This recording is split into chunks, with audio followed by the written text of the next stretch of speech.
La faringe es un conducto aerodigestivo que se extiende desde la base del cráneo hasta la boca del esófago, más o menos la sexta vértebra cervical, con el que se continúa. Mide aproximadamente 14 centímetros de longitud y tiene una pared anterior que es incompleta y se continúa con la nariz, la boca y la laringe.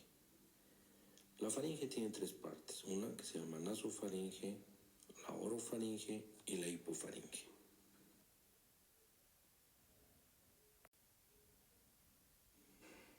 Este órgano está sostenido por los músculos constrictores y otros que surgen de la base del cráneo y la apófisis estiloides.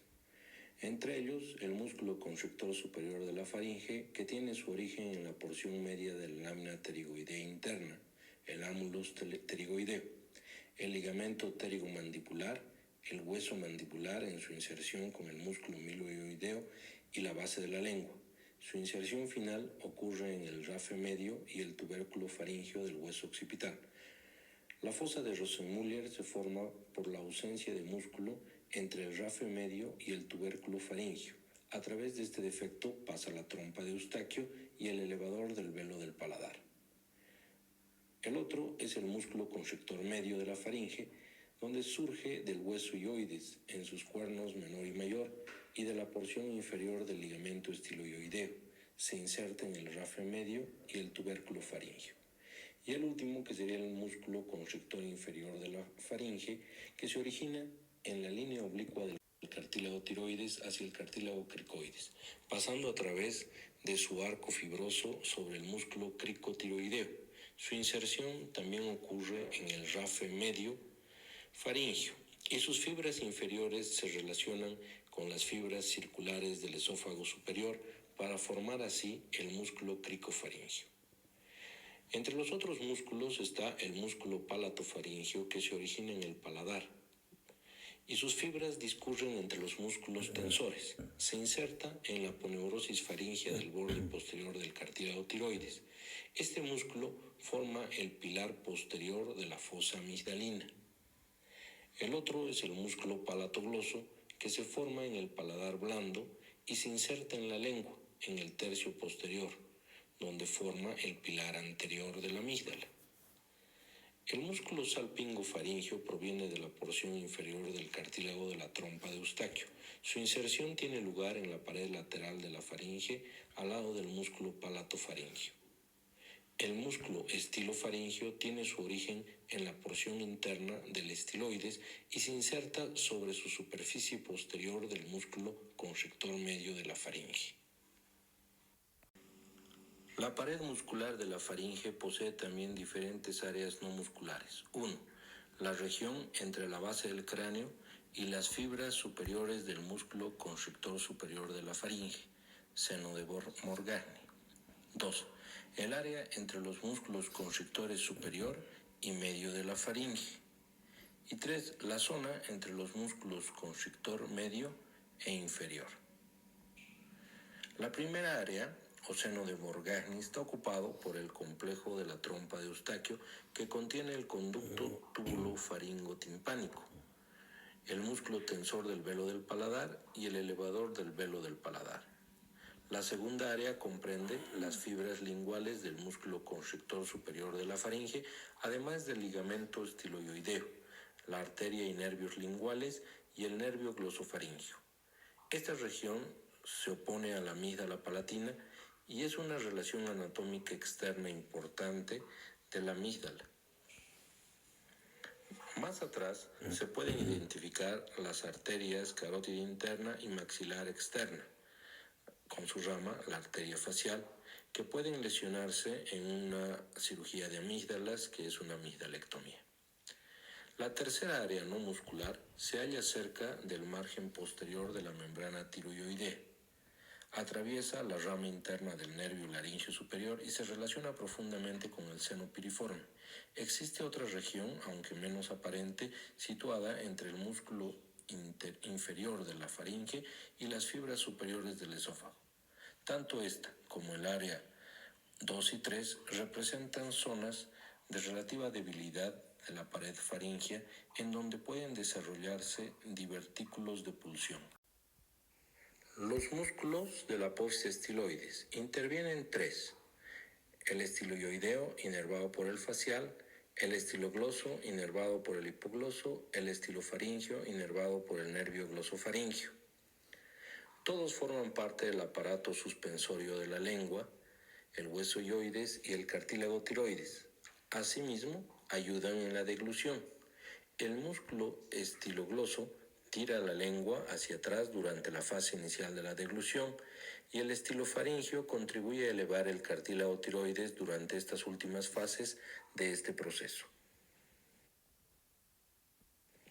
Los músculos del paladar blando: existen 5 pares de músculos en el paladar blando que son importantes. 1 para el habla, la función de la trompa de Eustaquio, y por último para la deglución.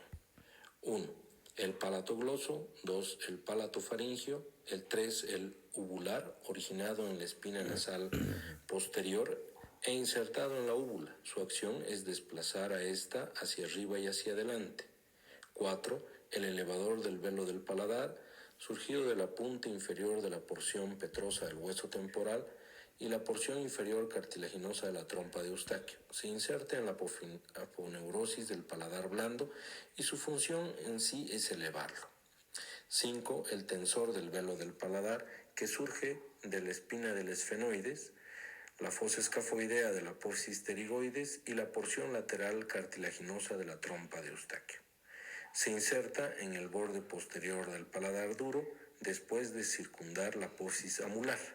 Su acción consiste en acortar el paladar blando y abrir el orificio tubárico. Nasofaringe. Es una cavidad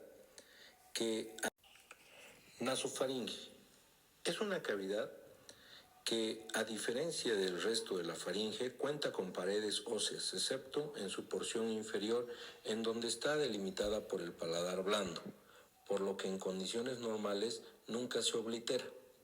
Está formada por arriba por el cuerpo del esfenoides y la apófisis basilar del hueso occipital.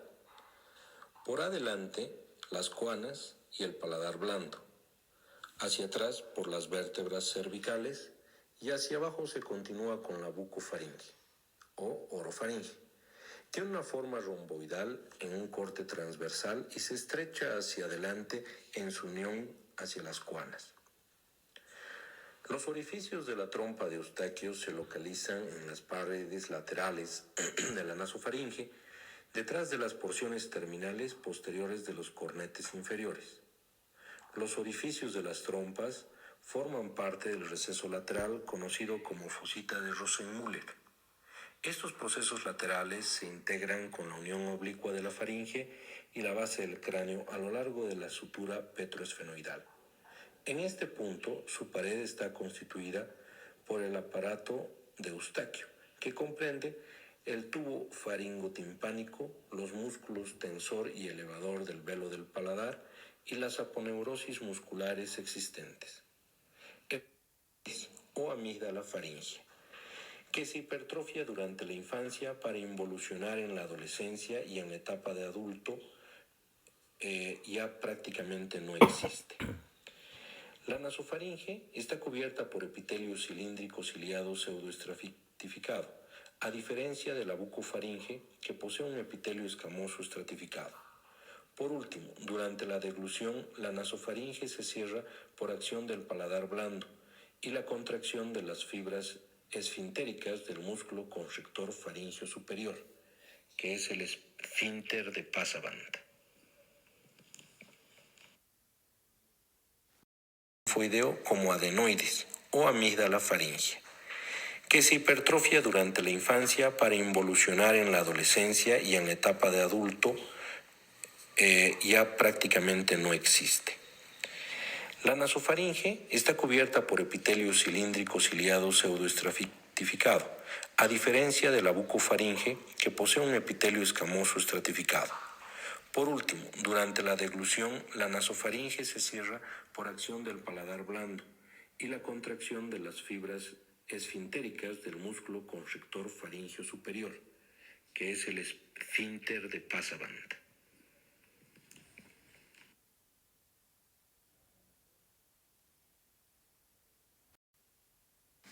La bucofaringe es la porción intermedia de la faringe y se extiende del paladar blando al borde superior del epiglotis. Se comunica adelante con la cavidad bucal a través del istmo bucofaringeo, formado afuera por las amígdalas palatinas situadas en la fosa amigdalina, entre los pilares anterior y posterior, que corresponden al músculo palatogloso y palatofaringeo. La pared posterior de la bucofaringe corresponden a los cuerpos de la segunda y tercera vértebra cervical, como el resto de la faringe, se halla en relación con el espacio retrofaríngeo. La plica triangularis se encuentra siendo un repliegue en realidad de la mucosa que se inicia en el pilar anterior y cubre una porción de la superficie anterior de la amígdala. La plica semilunaris también se forma con un repliegue mucoso, pero superior, que une los dos pilares. La fosa supraamigdalina es un receso de tamaño variable localizado arriba de la amígdala palatina, entre los pilares que se derivan en términos embriológicos de la segunda hendidura branquial. La amígdala lingual es una estructura sésil localizada en la base de la lengua y se extiende desde las papilas filiformes hasta la punta superior de la epiglotis. Está separada de la musculatura lingual por una capa de tejido fibroso. Esta amígdala está dividida en la línea media por el ligamento glosoepiglótico medial. Su riego procede de la arteria lingual, rama de la carótida externa, y su drenaje linfático discurre a través de los ganglios supraioideos, submaxilares y cervicales profundos. Las amígdalas palatinas tienen forma de almendra y su superficie interna o libre está cubierta por una membrana epitelial escamosa estratificada, que se extiende a través de las bolsas o sacos ciegos denominados criptas, que se abren en la superficie de la amígdala. Su porción externa se une al músculo constrictor superior de la faringe, y tanto este como los músculos palatogloso-palatofaringeo la comprimen en cada deglución. Al microscopio, la amígdala palatinis también se forma con un repliegue mucoso, pero superior, que une los dos pilares. La fosa supraamigdalina es un receso de tamaño variable localizado arriba de la amígdala palatina, entre los pilares que se derivan en términos embriológicos de la segunda hendidura branquial. La amígdala lingual es una estructura sésil localizada en la base de la lengua y se extiende desde las papilas filiformes hasta la punta superior de la epiglotis.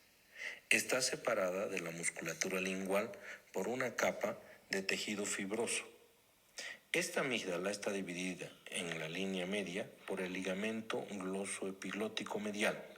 Su riego procede de la arteria lingual, rama de la carótida externa, y su drenaje linfático discurre a través de los ganglios supraioideos, submaxilares y cervicales profundos. Las amígdalas palatinas tienen forma de almendra y su superficie interna o libre está cubierta por una membrana epitelial escamosa estratificada, que se extiende a través de las bolsas o sacos ciegos denominados criptas, que se abren en la superficie de la amígdala. Su porción externa se une al músculo constrictor superior de la faringe, y tanto este como los músculos palatogloso-palatofaringeo la comprimen en cada deglución. Al microscopio, la amígdala palatina se integran con tres elementos principales. 1. Tejido conectivo, que sirve como esqueleto de soporte o sostén y porta vasos sanguíneos, nervios y linfáticos. 2. Los folículos germinativos, que son centros de formación de inmunocitos o linfocitos. Y 3. El tejido interfolicular, constituido por células linfoides en varios estadios de desarrollo, en mayor número.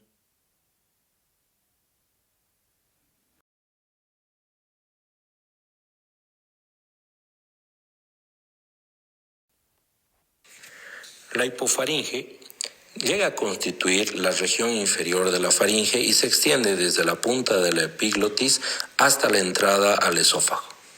En el esfínter esofágico superior, incluidos los senos piriformes que se encuentran a ambos lados de la laringe.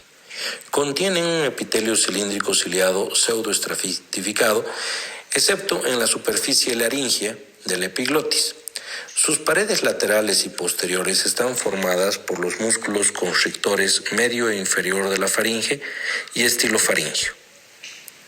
Valsalva fue el primero en reconocer la entidad anatómica y funcional de las fibras más caudales de la porción cricofaringea del músculo constrictor inferior de la faringe. Las fibras de este músculo surgen en forma bilateral del cartílago cricoides y, a diferencia de otras fibras del músculo constrictor inferior, siguen un curso horizontal de izquierda a derecha sin rafe medio. Con toda probabilidad, las fibras musculares esofágicas circulares más craneales también forman parte del esfínter faringoesofágico, que se caracteriza además por experimentar presiones de reposo elevadas.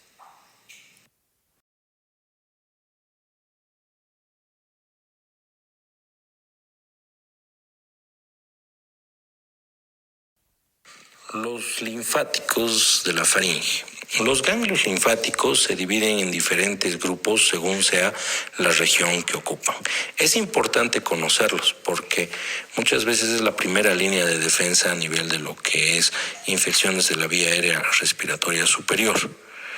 Vamos a tener los grupos ganglionares a nivel del cuello y entre ellos vamos a tener los suboccipitales, que son 2 a 3 ganglios que se localizan cerca de la inserción del músculo occipital. Reciben vasos aferentes de la región occipital inferior y los eferentes se dirigen hacia el grupo ganglionar o yugular inferior. Los ganglios mastoideos o retroauriculares se encuentran en la proximidad de la inserción del músculo esternocleidomastoideo y reciben aferentes de la porción temporal de la superficie interna del oído y la pared posterior del conducto auditivo externo. 2. Los parotidios son 3 a 16 ganglios que comprenden ganglios de las regiones superficial y profunda. Sus vasos aferentes proceden del oído externo, la piel de las regiones frontal, temporal, los párpados, la porción externa de la nariz y la pared anterior del conducto auditivo. 3. Los ganglios submaxilares, que son 3 a 6 ganglios y se encuentran a lo largo del borde inferior de la mandíbula sobre la glándula submaxilar. Reciben aferentes de la nariz, mejilla, labio superior, porción externa del labio inferior, encía y la cara anterior de la lengua. Sus vasos eferentes drenan en la cadena cervical profunda. El otro grupo son los submentonianos, que constan de 1 a 4 ganglios que reciben aferentes del mentón, área medial, labio inferior, piso de la boca, punta de la lengua. Sus vasos eferentes drenan en los ganglios submaxilares y el grupo yugular cervical superior. El otro grupo son los retrofaringios, que son 1 a 10 ganglios y se hallan en las paredes posteriores y externas de la faringe, en el atlas. Reciben aferentes de la fosa nasal, senos paranasales, nasofaringe, la trompa de Eustaquio y sus vasos eferentes drenan en el grupo ganglionar de la vena yugular interna. El último es la cadena cervical profunda descendente, el grupo carotidio. Estos ganglios se encuentran debajo del músculo esternocleidomastoideo y son el grupo ganglionar más importante del organismo. Incluyen 15 a 30 ganglios y poseen un grupo yugular externo y otro interno. El primero recibe aferentes de la región occipital, del lóbulo de la oreja, porción superior del cuello, fosas nasales, nasofaringe. En el interno desembocan eferentes originados en los grupos ganglionares retrofaringios, parotidio, submaxilar y submentoniano, y una gran cantidad de linfáticos de la lengua, nasofaringe, pared media e inferior de la faringe, región cervical del esófago, tráquea, fosa nasal, glándula tiroides, amígdala, paladar duro, órbita y laringe. El tejido linfoide de la faringe es importante señalar que las amígdalas faringeas, adenoides, las amígdalas palatinas, las amígdalas linguales y las bandas faringeas laterales forman un conjunto denominado anillo de Waldeyer. En el recién nacido,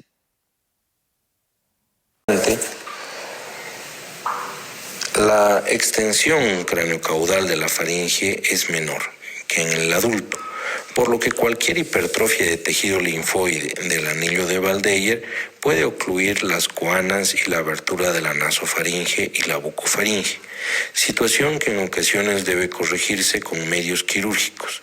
En este anillo participa la producción de linfocitos B.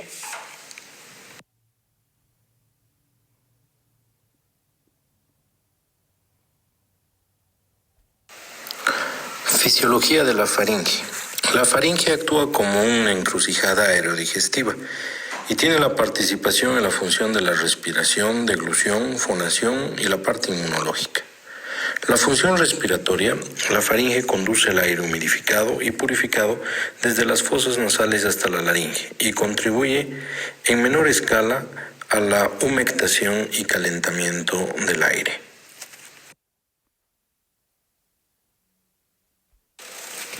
La función deglutoria se cumple en 3 tiempos. El primero es bucal y voluntario. Se inicia con la masticación y termina con el bolo alimenticio empujado por el dorso de la lengua hacia el orofaringe. El segundo es faringio, involuntario y reflejo. Se envía el contenido alimenticio hacia el esófago por el movimiento de pistón de la base de la lengua que efectúa en forma sincrónica con los músculos constrictores.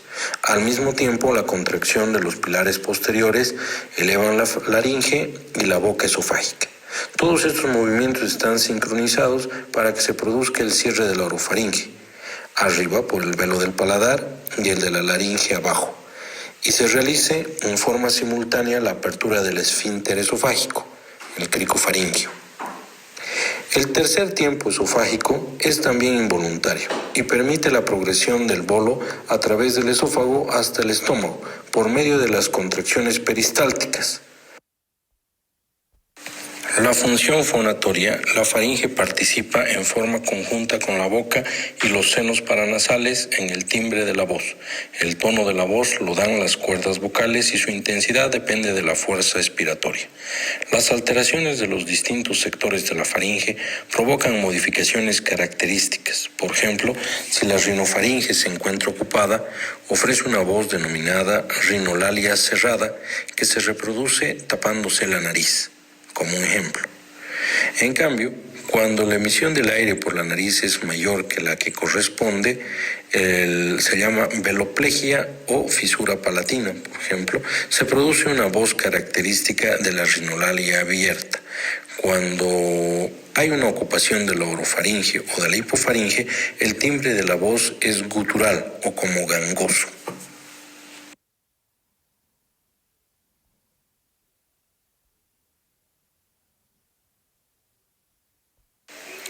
La función inmunológica.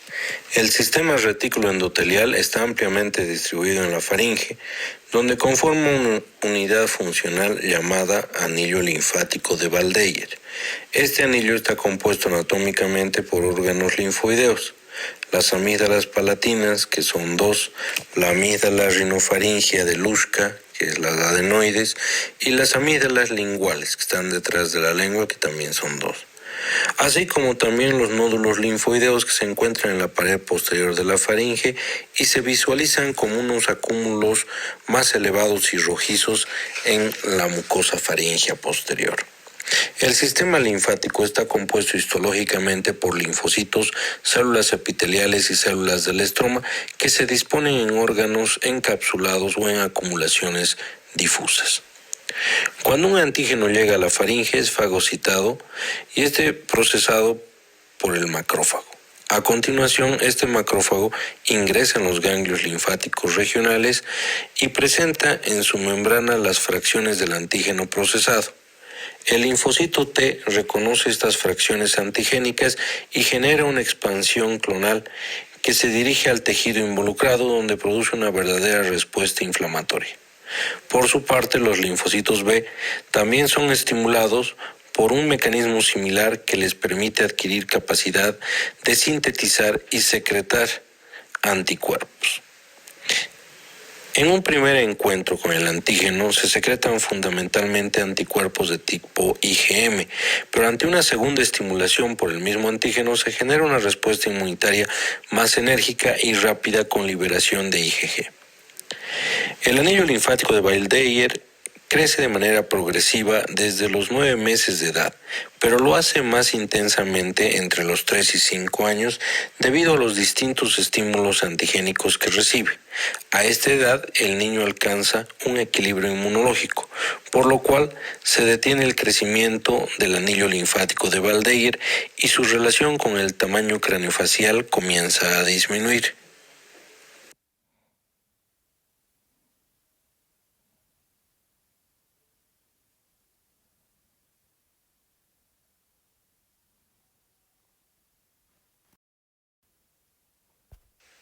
Cuando evaluamos un paciente con una patología faríngea, al igual que las otras patologías otorrinolaringológicas, es importante hacer una historia clínica completa. Evaluar la evolución de estos síntomas desde la fecha de aparición, la intensidad y evolución, los tratamientos que se le han realizado y qué efectos han tenido en el paciente, así como signos locales y generales que se asocian o le han sido asociados. Ver de dónde viene este paciente, ver prácticamente si realmente nos está orientando alguna patología nasofaringea o de la parte de la faringe como tal, ver la situación de su profesión del paciente, si ha estado expuesto a acerrín, amoníacos, polvos o algunos humos o alguna situación que pudiera haber inhalado y pudiera haber irritado no solamente la parte faríngea, sino también la parte nasal. Checar si no existe un posible contagio que pueda producir alguna enfermedad infecciosa y que se relacione con alteraciones directas por esta enfermedad de un problema faríngeo como tal. Es importante entonces el evaluar antecedentes médicos generales que haya tenido este paciente. Quirúrgicos, médico-quirúrgicos, otorrinolaringológicos, etc. Todos estos datos nos pueden ayudar inclusive a saber si alguna de estas enfermedades o alguna de estas situaciones que ha tenido el paciente pudieran relacionarse con la molestia que está teniendo a nivel faríngeo el paciente y no ser una enfermedad directamente de la faringe, sino ser el síntoma que puede estar teniendo secundario a algo más que pueda ser una enfermedad del paciente directamente o de los medicamentos que puede estar tomando esto o de alguna otra situación que haya tenido. En caso de ser una lesión o un síntoma que se delimite en la cavidad oral, se debe hacer énfasis en aspectos como halitosis, cialorrea, dolor dentario, sangrado de encías, problemas para masticar, ulceraciones en la boca o lengua. ¿Por qué razón? Porque este es lo más cercano que tenemos con la parte orofaringea. Entre los síntomas que debemos de evaluar que son directamente relacionados con enfermedades faringeas, uno es la obstrucción nasal, ya que el problema es a nivel nasofaringeo como un crecimiento de adenoides se nos ha de traducir en una obstrucción directa de la parte de las cuernas. Rinorrea, porque obviamente un problema de obstrucción nasal que pueda producir una acumulación de moco también nos puede generar una situación de alteración a nivel de rinofaringe. Epistaxis, que normalmente es un problema nasal, pero muchos tumores de nasofaringe como un nasogiofibroma puede dar una epistaxis unilateral normalmente a nivel del sangrado que está relacionado con la parte casi hacia las cuanas. Problemas de dolor como dinofagias o dificultad para tragar, disfagias, que puedan estar relacionadas directamente con problemas propios de orofaringe o de la inervación que puede tener la misma orofaringe, así como problemas a nivel del noveno y décimo par craneal. La otalgia, que normalmente es a veces una otalgia refleja, la otalgia que se produce en problemas faringios se produce porque el paciente se le inflama, digamos, la garganta y el glosofaringio se irrita y llega a dar una otalgia refleja. Alteraciones en el tono de voz, como podemos tener y ya hemos nombrado, voz que pudieran ser gangosas, voz como problemas tipo de obstrucciones en la respiración que puedan tener el paciente. Hemorragias de diversos tipos, o roncopatías o alteraciones en la respiración, como la respiración oral, estar con la boca abierta, babeos, etc., también pueden estar relacionados con patología faríngea. Es así como un examen clínico ocupa un lugar esencial en el diagnóstico de las afecciones faringias. Este órgano es accesible a la vista en su totalidad, ya sea directamente la orofaringe o indirectamente mediante espejos endoscopios rígidos o flexibles, donde podemos observar un poco más de lo que normalmente vemos, que es la orofaringe. Podemos ver la rinofaringe hacia arriba, detrás del paladar, o la hipofaringe hacia abajo, detrás de la lengua. Para realizar un correcto examen es imprescindible contar con una buena fuente lumínica que no distorsione la totalidad de las estructuras. El enfermo debe estar con su cintura escapular relajada y permanecer sentado frente al médico, quien le solicitará que abra la boca y deje que su lengua hacia atrás de la arcada dentaria. Así nos ha de ser mucho más fácil que nosotros podamos abatir con el bajalenguas junto con la respiración del paciente y podamos nosotros observar lo que es la parte orofaringia como tal. Ahí podremos nosotros inspeccionar lo que es la mucosa yugal, el paladar, las encías, las piezas dentarias, lengua, piso de boca, la pared posterior, los pilares anteriores y posteriores a nivel de lo que están las amígdalas y las amígdalas propiamente, así como los detritos que pudieran tenerlas. Puede verificarse algunas nodulaciones que pueden estar en la parte posterior de la faringe, incluso que normalmente son de tinte normal. El examen de las amígdalas puede necesitar a veces una retracción de los pilares con un estilete para que no podamos dañarlas y observar las criptas amigdalinas, tanto la parte superior como inferior. La base del pilar posterior, el repliegue glosoamigdalino, la base de la lengua, la vallécula, solo pueden ser vistos con un espejo. Y este espejo muchas veces es necesario tenerlo y debemos de realizar para poder observar lo que es una rinoscopía posterior, una laringoscopía o faringoscopía hacia la parte inferior.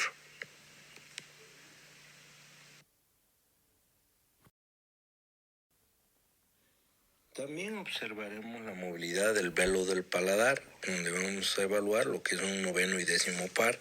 Se comprueba haciendo pronunciar la letra A o E. Ante una paresia o parálisis unilateral se observará una desviación del velo del paladar por tracción de la musculatura hacia el lado sano. Si el proceso es bilateral, el velo cuelga como un signo del telón, como si fuera una cortina que se baja hacia la parte inferior. Y no llega a cerrar la rinofaringe, que es importante. Muchas veces los pacientes nos dicen que el alimento o el líquido se les va por la nariz. La parálisis de un constrictor superior de la faringe, problema de un noveno par, se pone en manifiesto con la tracción del músculo sano contralateral, signo del cortinado. En la práctica, la ageusia del tercio posterior es un claro signo de lesión del décimo par craneal. La rinofaringe es examinada con la rinoscopía posterior. Para ello se deprime la lengua suavemente con un bajalenguas y se indica al enfermo que respire por la nariz evitando contraer las fauces.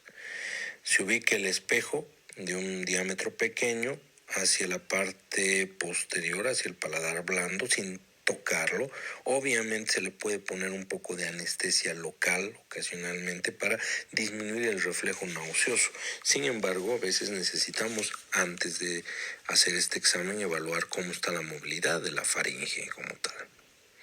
Y con una buena iluminación y el espejo, tratar de observar lo que es la rinofaringe. Sin embargo, hoy en día podemos observar estudios como una endoscopía. La endoscopía nasal nos llega hasta la rinofaringe como tal, o el poder realizar una nasofaringolaringoscopía.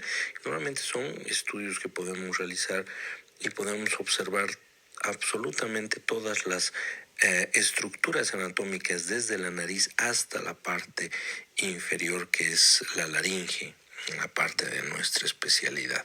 Así podemos tomar videos, podemos tomar fotos, podemos ver la movilidad de las estructuras. La palpación intraoral permite evaluar la consistencia y luxabilidad de la amígdala y de los procesos flemonosos, periamigdalinos y retrofaringios, o algunos tumores. Esta maniobra también es útil para objetivar la insuficiencia velopalatina, la mala oclusión de la rinofaringe por el velo del paladar. Al palpar un paladar corto, tanto óseo como blando, asimismo podemos descartar la presencia de una lesión bajo una mucosa normal, especialmente a nivel de la amígdala palatina y de la base de la lengua, donde la mucosa recubre un tejido linfoideo de aspecto irregular. La palpación externa también es importante. El tratar de observar si no existen crepitaciones, dolores, algún tipo de alteración y cómo se mueve la parte faringe y laringe al mismo tiempo con la deglución. Inclusive palpar si existen tumores o ganglios que no los podamos observar directamente con algunos de los estudios antes señalados.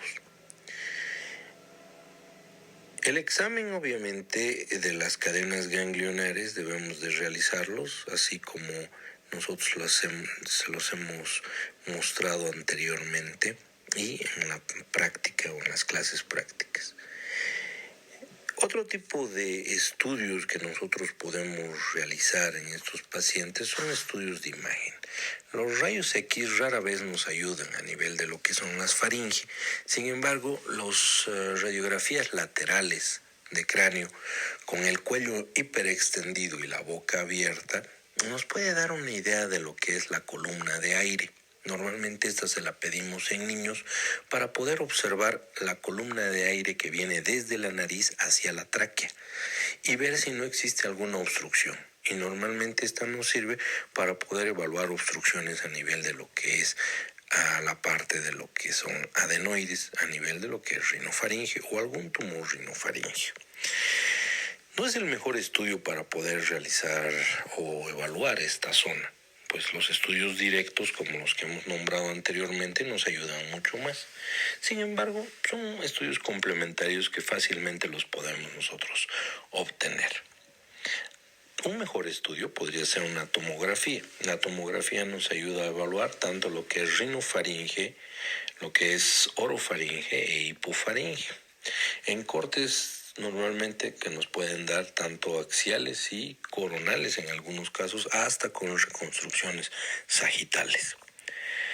Nos puede ayudar a evaluar tumores y sobre todo la parte hipofaringea, que acordémonos que llega a ser como una cavidad virtual que ocasionalmente en rayos X no la vamos a poder observar sus estructuras, también como con una tomografía.